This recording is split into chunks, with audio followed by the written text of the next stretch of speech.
I'm going to talk about dream interpretation.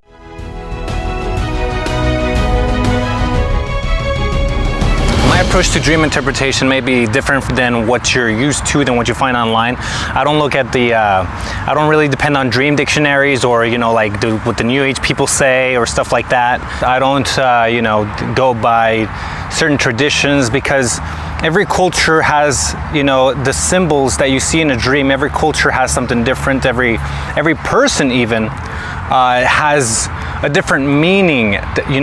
Things mean different things for every person depending on their life, depending on their experiences that they've gone through.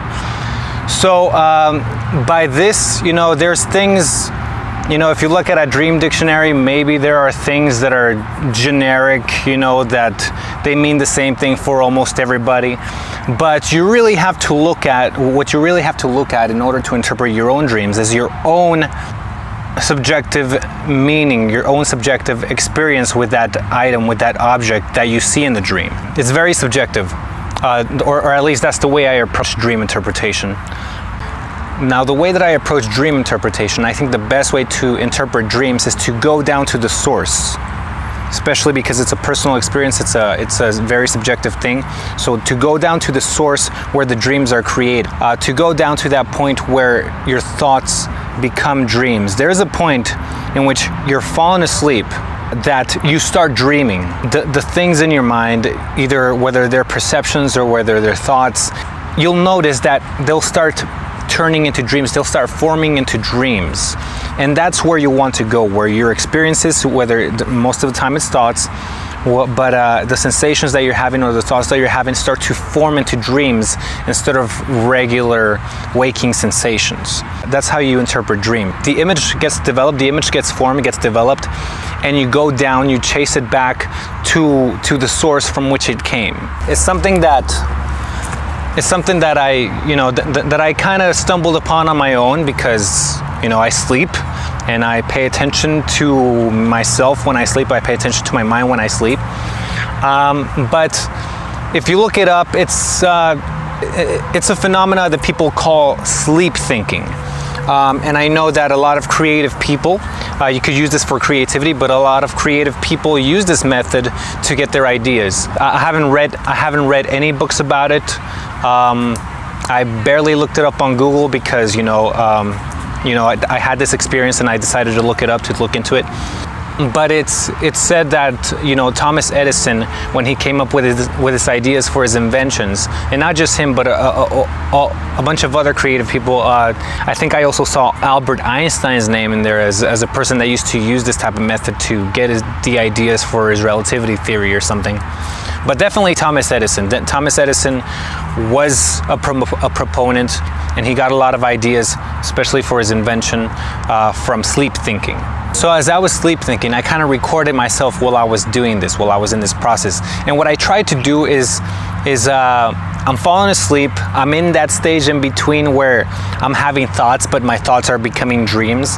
And I try to describe as much as possible the things that are going through my head, the things that, first of all, the experience, the sensations and the thoughts that I'm having, what I'm thinking about, and how those thoughts become images, how those thoughts get their symbol so that you can see that symbol in a dream.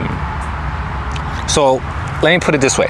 You're having a regular thought, or you're paying attention to a regular thing that you're thinking about during the day, things that you experience during the day, but these somehow get formed into a dream.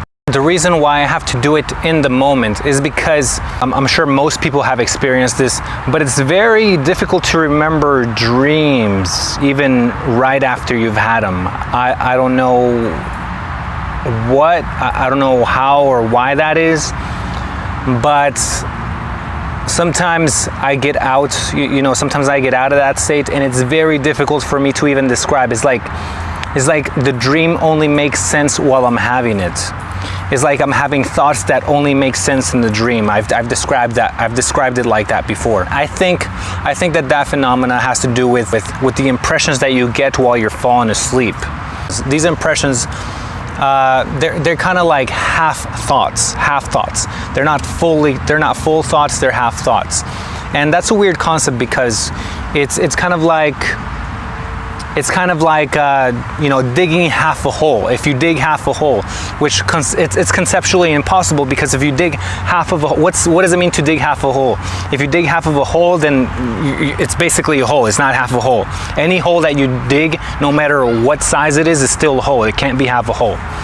But that's kind of a way to describe these impressions, these thoughts. They're not really thoughts. They're thoughts that are not fully thought out. They're kind of like half a thoughts. Basically, they're impressions that are not fully developed into thoughts. That's kind of where you get this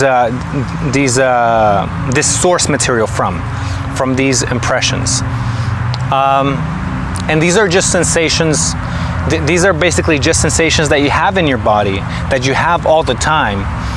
But when you're relaxed and when you're about to fall asleep, you kind of tune into them more, and you start feeling them, right? You start feeling them, and you recognize that these are feelings that you have throughout the day. Sometimes you'll notice that in a dream, you remember things that have never happened before, or you know people that you've never met before. Weird things happen that you think are completely normal. The way that this happens is that you just have a bunch of random impressions inside your body, inside your mind, right? And if you look at a shark inside your house, and you also have the impression of a memory, or the impression that you've known that shark, so you have the impression of a shark, you have the impression of being in your house, and you have the impression of it being a memory or having known that shark. So now, because you have all those impressions, the combination of all those impressions makes it seem like that shark is a family member, or somebody that's staying at your house, or a friend that's staying at your house, or a person that's renting out the room and he's been living with you for years. So, you know, it's just random impressions that you have, and when these impressions combine with each other, they make that image, and they make you feel like you're in that world. So to explain, to make you more familiar with the type of impressions that you get, or what I'm describing here when I say impressions. Let's say you walk into your house and somebody's at your house, right? You walk into your house. Let's say you live alone, right? You walk into your house and you feel like somebody's there. You feel like your friend is there, like you just know they're there, like something about the vibe lets you know that they are there. Then you look around inside your house and you're alone, okay? So what does this say? This says that the impression that somebody's there is different from that person, is different from actually experiencing that person. You did not see the person, you did not hear the person, that person wasn't even there, but you still had the impression that they were there. Right, so that's what I mean when I say impression. The shark, back to the shark. You've never seen the shark before. You don't even know who the shark is, but you get an impression that you have memories of them, and you get an impression that you've known them for a long time. So, you know, that impression is there by itself. When somebody makes a call, and you just have the impression that you know who it is, right? You don't hear their voice, you don't see their voice, but you just get that impression like you know who it is. So yes, you do get these impressions all the time. Yes, you can get an impression that you've known somebody for a long time. And so when these random impressions, they come together, and you know, like, and you know, it's not just memories. You can get all types of impressions. You can get the impression that somebody's your enemy. You can get the impression that you're alone. You can get the impression that somebody's watching you. You can get the impression that you don't know the person when you actually do. You can get the impression that the person that you're talking to is an angel. So, you know, these impressions come by themselves, right? But the strange thing about dreams is that in dreams, they form something visual. If you have an impression of something, it transforms into something that you can see and that you can hear and that you sometimes even feel, right? So that's the difference between having impressions in real life and having impressions in dreams. In dreams, they actually manifest into something that you can see. Basically, I record a session of sleep thinking. We got squirrels up there. Now, what I want, the original purpose of this session, of this video, was to do dream interpretation, to actually have a dream and to trace it back to its source. And so what I'm about to show you is me practicing that. I actually explained it in another video, which will be in the description.